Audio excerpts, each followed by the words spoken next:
Noise in the background is the air conditioning in the car. It is so hot and humid that I had to put it on just to try and stop from, it's like being in a sauna in here. It's just so hot.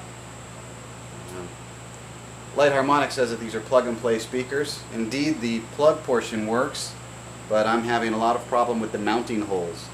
The front speaker went in just fine, but the rear speaker is not.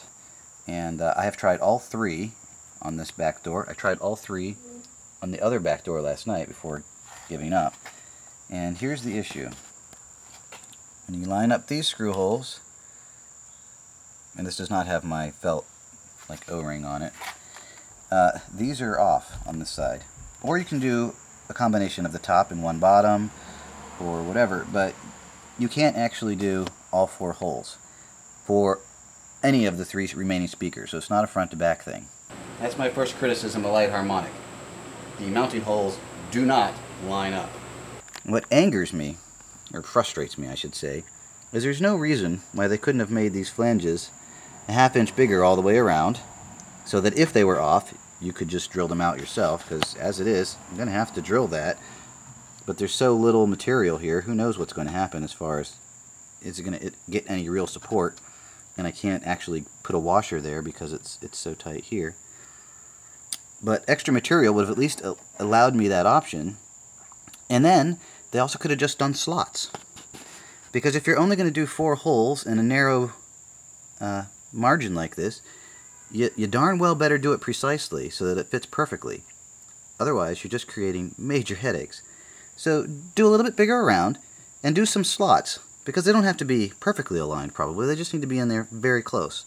Once I gave up trying to use the original mounting holes on these speakers and just started drilling them, I discovered that they actually are plastic. They just look like metal, and I think the weight I was attributing to it being well, frankly a cheap Chinese casting type thing, like a Harbor Freight grade steel or iron ore, was really just the weight of the magnet. So I've been adjusting my installation techniques. This door is done, and this one I just finished, but as a result I had to reinforce that particular hole. This one I think will be okay, but those are the two I had to drill out. And I've been adding my felt flange just because I haven't heard any reason not to, and I feel like it's a little bit of dampening between the speaker and the metal of the door. And sounds good on my tests. For the front doors, I was able to just disconnect the power that goes to the lock and then pivot the rest of it.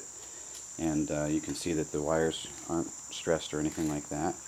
I just have to remember to hook up the lock again or else it won't work. For the back doors, I did have to trim around the speaker housing, which there will be pictures of, but I had to trim quite a bit because it wouldn't re-engage the fasteners. So there's my shavings there. You can see how much I took off of that inside of the panel. I'll show you again on the next door. I'm sure I'll have to do it on the other side as well. So that is, this side will be completely done as soon as I pop that all back together.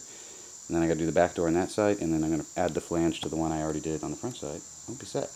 So here's a look at the speaker before I put it in. This is the back speaker.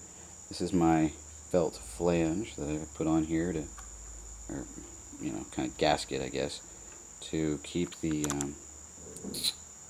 hard plastic of the speaker from shaking and vibrating, making undesirable noises against the metal of the car. It'll be screwed on tight obviously with that in between. Here's the other modification I've been making to the door, which I showed you before, but here's the actual door card, as the Brits would call it. This is the passenger side rear door, front of the car, back of the car. This is where the speaker housing will rest, and what I believe is happening is this sticks out quite a bit here. You can see that, and it's not very thick. And when I put the first one on, these fasteners wouldn't engage. So my deduction was that this was, because it sticks out so far, was possibly blocking and hitting that speaker. So I've trimmed the whole thing down on the other one. I haven't trimmed this one yet. And then it popped on right away. So I can't imagine there's a whole lot of sound loss going around there, and I think that's just a lot easier than fitting and refitting the door cards. So getting closer to done.